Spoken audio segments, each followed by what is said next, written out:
Bonjour, aujourd'hui on va se demander à quelle vitesse le son se propage-t-il dans l'air. Alors peut-être que tu as déjà observé lors d'un feu d'artifice et quand tu étais loin justement de la zone de tir, mais tu as peut-être remarqué que tu entendais le son de l'explosion d'une fusée quelques secondes ou quelques millisecondes après l'avoir vue.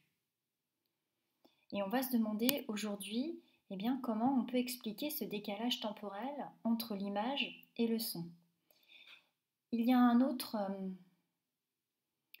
phénomène où on a justement ce décalage temporel entre l'image et le son, c'est quand il y a de l'orage. Tu vois l'éclair et quelques secondes après, tu entends le tonnerre. Donc tu as un décalage entre l'image, l'éclair, et le son, le tonnerre. Pourquoi on a ce décalage ? Eh bien, on a un décalage tout simplement parce que le son met du temps à se propager, parce que le son a une vitesse. C'est-à-dire que le son va mettre un certain temps pour parcourir une certaine distance. Et nous, on va, au travers d'un document, calculer la vitesse de propagation du son dans l'air.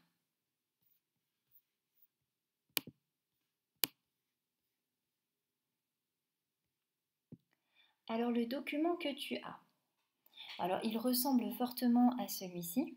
Je vais déjà expliquer une première partie. On a mis un haut-parleur. Le haut-parleur, il est là pour émettre un son. Et on a mis pour recevoir ce son, donc un récepteur de son, on a mis un micro. Et on les a séparés d'une certaine distance. On a bien mesuré la distance entre les deux et on te dit que la distance entre les deux, c'est de 0,75 mètres.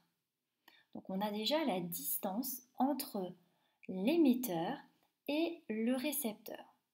Maintenant, le haut-parleur va émettre un son. Donc le son va se propager du haut-parleur vers le récepteur. Mais il va mettre un certain temps.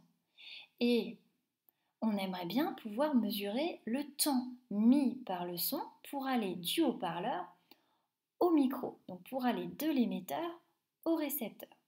Et c'est pourquoi on a utilisé cet appareil qu'on appelle un oscilloscope. C'est bien pour mesurer le temps mis par le son pour aller du haut-parleur au micro, donc de l'émetteur au récepteur. Alors, pour mesurer ce temps, on utilise un oscilloscope et on utilise le fait qu'on peut convertir un son en un signal électrique. Donc ça, je te demande de l'admettre. Alors, le haut-parleur émet un son. Ça, l'oscilloscope le voit tout de suite. Voilà, c'est le signal que tu as en bleu. Par contre, le micro, il ne reçoit pas tout de suite le son, puisque le son met un certain temps à se propager. Et ça, on le voit bien sur l'oscilloscope, sur le signal rouge. Pour l'instant, l'oscilloscope ne reçoit rien, et puis au bout d'un certain temps, il reçoit enfin le signal. Et on arrive à mesurer le décalage entre le signal émis par le haut-parleur et le signal reçu par le micro. Et le temps, on te le dit, c'est 2,2 millisecondes, soit 0,0022 secondes. Donc ce que l'on vient de déduire avec cette expérience, c'est que le son, pour parcourir la distance entre le haut-parleur et le micro, c'est-à-dire 0,75 mètres, eh bien le son a mis 2,2 millisecondes, c'est-à-dire 0,0022 secondes. Maintenant, ce que je te demande de chercher, ce sont les questions de l'activité.